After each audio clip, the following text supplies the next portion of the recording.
Good morning everyone. তো আজকে আমার ঠিক ছিল যে হোটেলটায় আমরা এতদিন ধরে রয়েছি সেইটা ফাইনালি ছাড়বো আর আমার যে ফ্ল্যাটটা আছে সেখানে শিফট করব। কিন্তু কালকে একটা বাজে ইনসিডেন্ট হয়ে গেছে। মেনলি কালকেই অয়নের আসার কথা ছিল এখানে।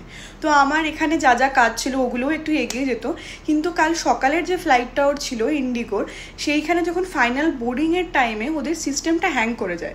এবার যিনি লেডি অ্যাটেন্ডেন্ট ছিলেন তিনি একে ওকে ফোন করেও কোনো কিছু হয়নি।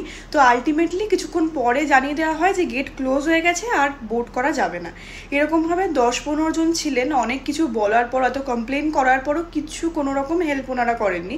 মানে পুরোপুরি একটা হ্যারাসমেন্ট। না অন্য ফ্লাইটের অ্যারেঞ্জমেন্ট হয়েছে, না যে টাকাটা আমরা টিকিটের কেটেছিলাম সেইটা ফেরত হয়েছে। আর সব থেকে বড় কথা হলো, যারা হেল্প সেন্টারে বসে থাকেন তারা কোনো রকম হেল্প করেন না।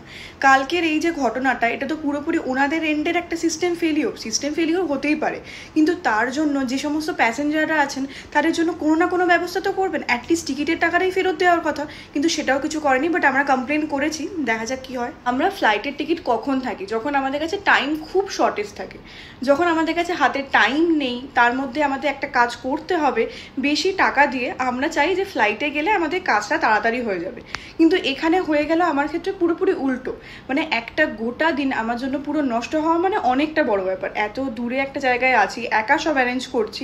কালকে অয়নে আসার খুব দরকার ছিল, তো এদের এই ধরনের সার্ভিসের জন্য কালকে আমাদের একটা দিন পুরো নষ্ট হলো। এই পুরো ঘটনার জন্য আমাকে হোটেলে আরও একদিন এক্সটেন্ড করতে হলো।